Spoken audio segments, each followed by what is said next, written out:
It's over! He's done it again! Unbelievable! Oh, straight into the roof of the net. Nice one. Straight down the middle. So a good performance from both teams here. Hi, welcome to Firstpost. I'm Rupha Ramani. Let's get started.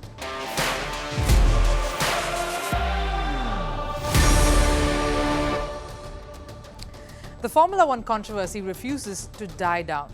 Verstappen Sr. has made some scathing remarks now about Christian Horner, and that is huge. In effect, saying Red Bull is a ticking time bomb, waiting to explode. What is the latest in the Christian Horner saga that overshadowed the race, even as Max Verstappen stamped his class over it in the first one of the season? The Indian cricket annual contracts continue to create buzz. There are views now coming in both for and against the decision. We give you the complete picture here and just what lies ahead for Manchester United after the loss to Manchester City. Is Erik ten Hag living in denial at Old Trafford? And why does Phil Foden love the Derby Challenge? All of that heading your way. But first, a look at the headlines that's around the world of sports in Sports 360. We'll start with tennis. Rafael Nadal returned to courts after the injury break in an exhibition match last evening. The last time he featured in a tournament was in January at the Brisbane International. The 22-time Grand Slam champion played an official event called the Netflix Slam in the American city of Las Vegas. The Spaniard, though, lost to world number 2 and compatriot Carlos Alcaraz 6-3, 4-6, 12-14. The good news, though, is Rafael Nadal showed no signs of any discomfort.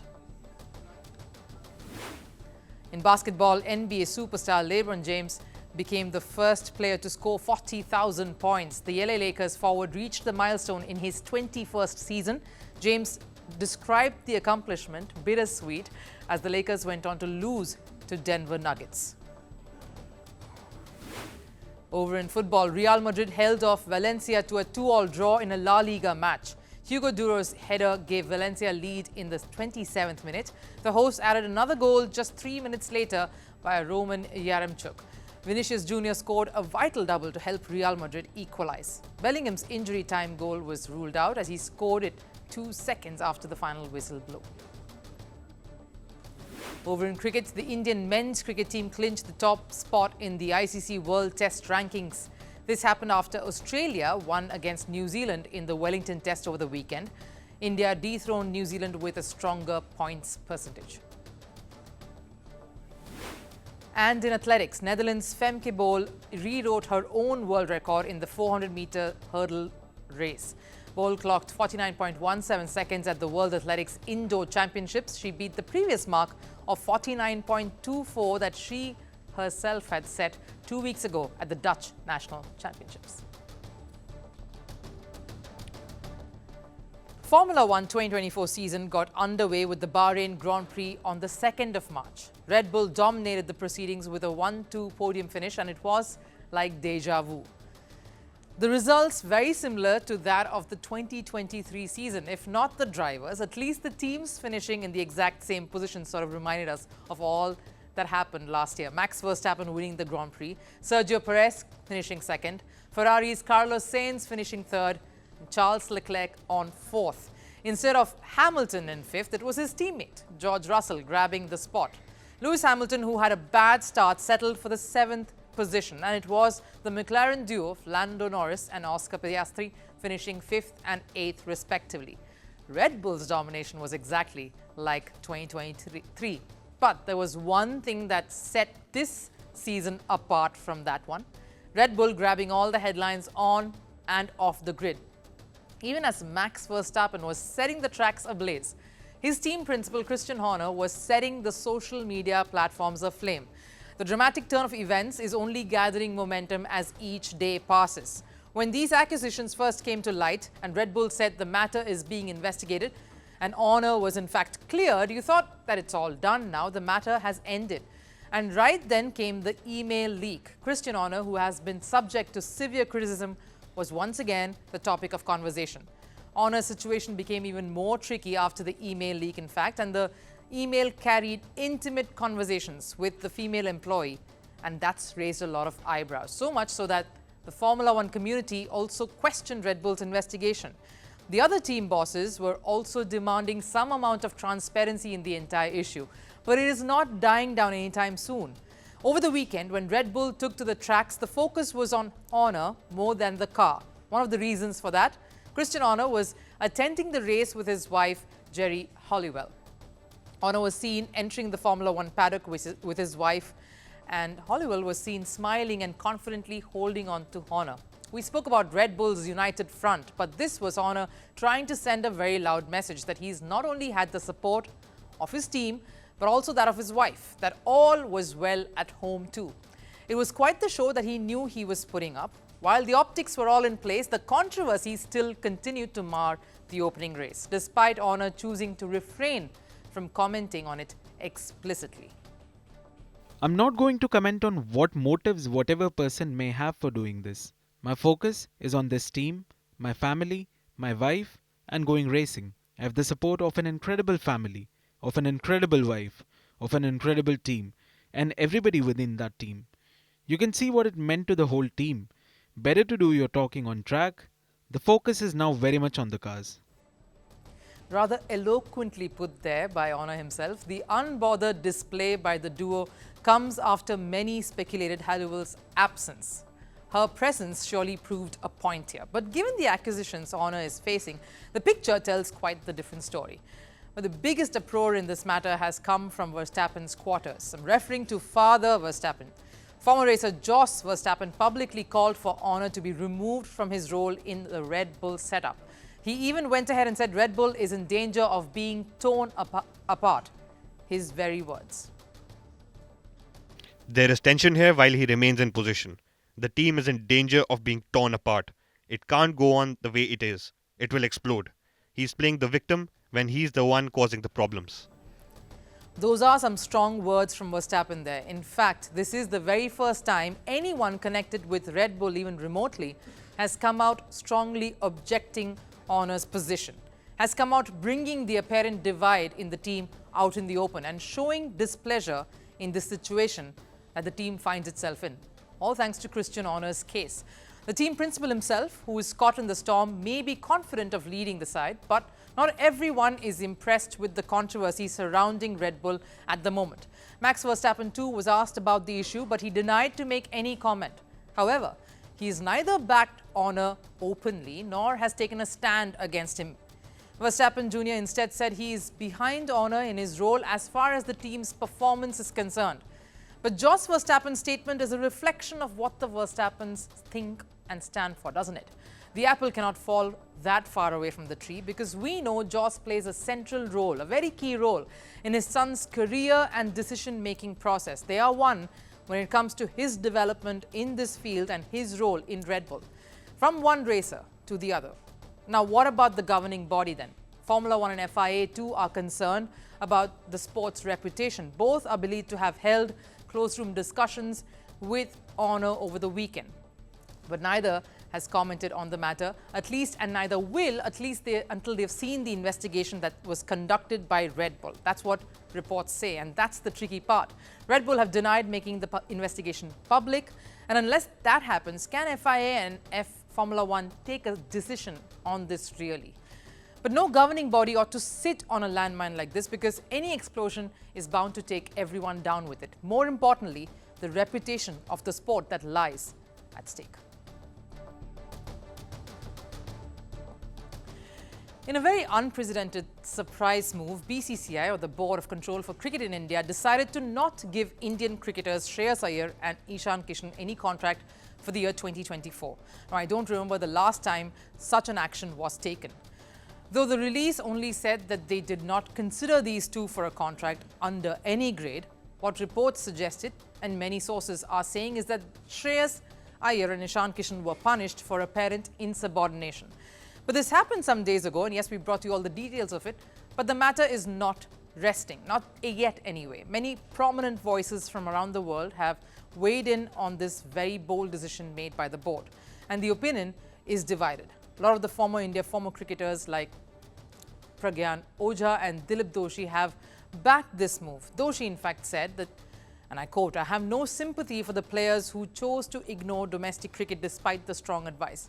probably they're not serious about the game, he says, and they deserve to be ignored. And other aspiring players should replace them, should take their place. Kamran Akmal, remember him, the former Pakistan cricketer, out of nowhere came out to speak in support of this decision to axe the contracts of Shreyas and Kishan. BCCI has made the right call taking such strict action early on to control the damage. If they had given them a leeway and handed them central contracts, a lot more players would have started playing on their own terms in the future. India have given a message to their players to ensure that nobody even thinks of doing something like this the next time. This is proof of good management. Nobody is bigger than the game. All very fair viewpoints, but here's the latest remark, and that has added some more fuel to the matter. Brought in another angle to this whole story that we need to bring to you. Indian cricketer Shardul Thakur, he's currently playing the Ranji Trophy game for Mumbai. They've just in fact beaten Tamil Nadu in the semi-final. They've entered the final of the Ranji Trophy tournament. It was a brilliant innings-saving 100 that he scored a couple of days back against Tamil Nadu. And speaking to the press at the end of the day, he said that the current schedule with just 3 days between games is what is making it all too tight and difficult for the players. If the boys keep playing like this for 2 more seasons, there will be a lot of injuries across the country. Next year, the BCCI have to re-look at it and give more of a break. When I remember playing Ranji Trophy back in the day, good 7 to 8 years back, the first 3 games used to have a 3-day break, and then it was a 4-day break, and knockouts were played with 5-day breaks. Why has this happened though? What's the reason for the squeezed schedules? Why? IPL or Indian Premier League, of course. The IPL window is only getting bigger, and that has resulted in BCCI force-fitting the domestic schedule in a shorter window, during a shorter span, making it rather a difficult phase for many cricketers. At least that's what Shardul Thakur is saying. The IPL now is just some weeks away, and Shardul Thakur is set to appear for the Chennai Super Kings, the defending champions outfit this year. And his statement has thrown this matter wide open.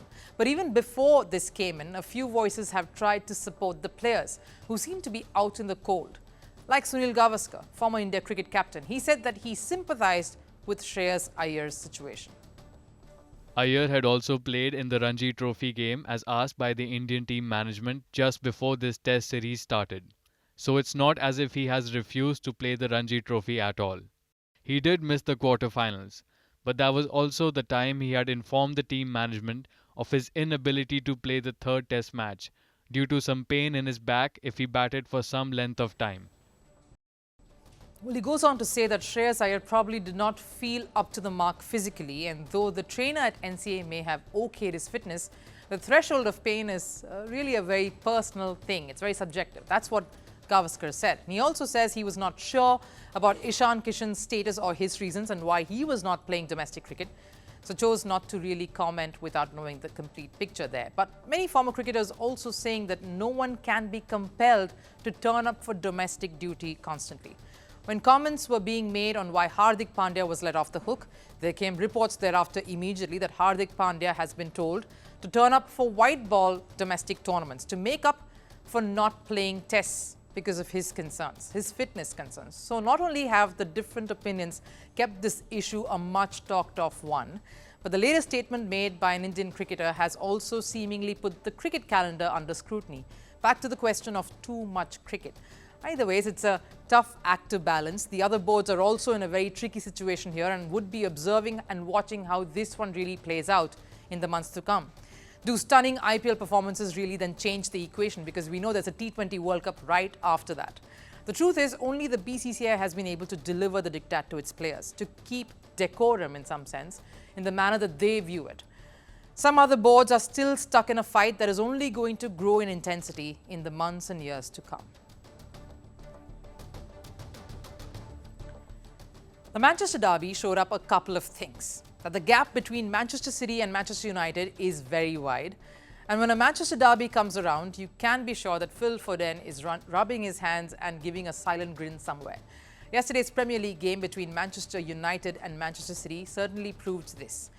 Imagine the City squad that had the likes of Erling Haaland and Kevin De Bruyne, but the biggest threat on the pitch was a 23-year-old Phil Foden. Foden's double helped City beat United 3-1. United were in fact leading 1-0 until half-time. But Foden not only brought City on level terms but also took the game right away from United. Foden has been haunting United rapidly. The Englishman seems to be on a mission against the Red Devils. But even so, is manager Erik ten Hag's time running out, and is he constantly living in denial?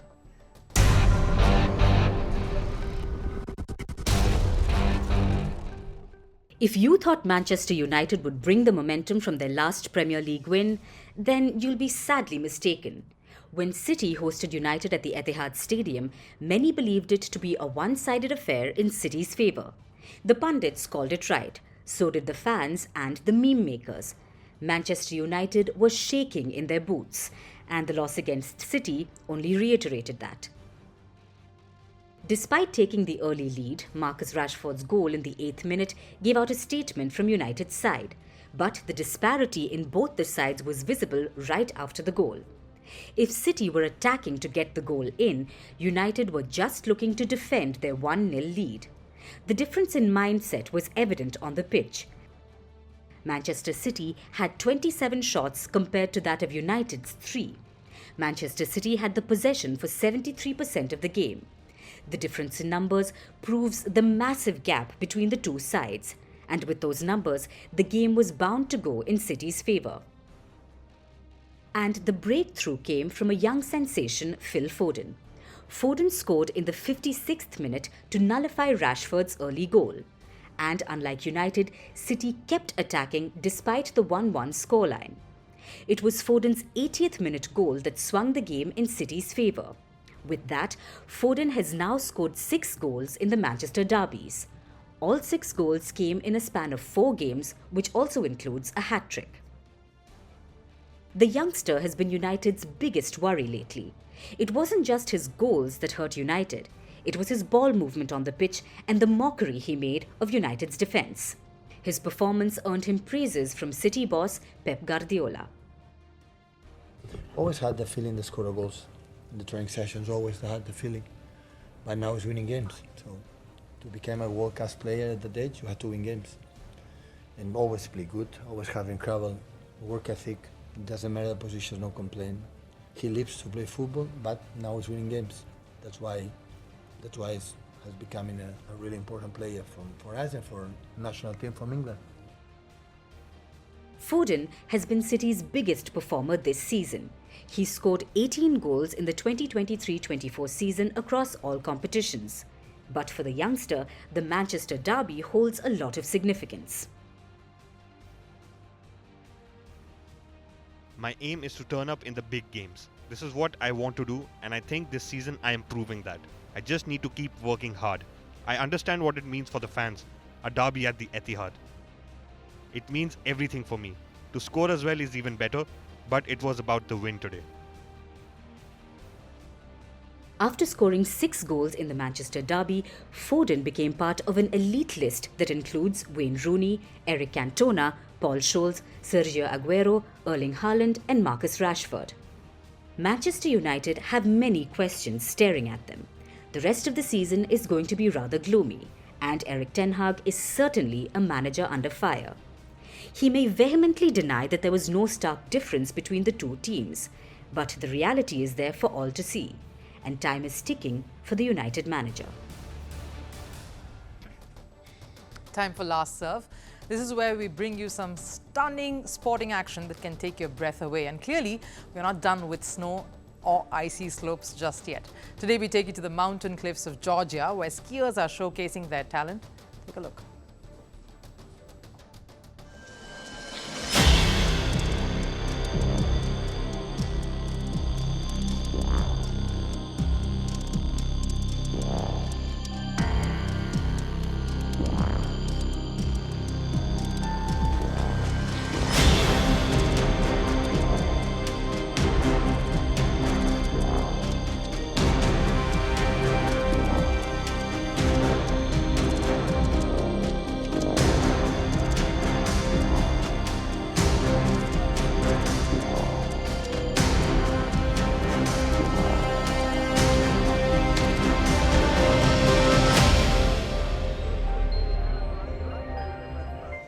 Really hard in the mouth stuff that, but that does it here, wraps it up here for us at First Sports.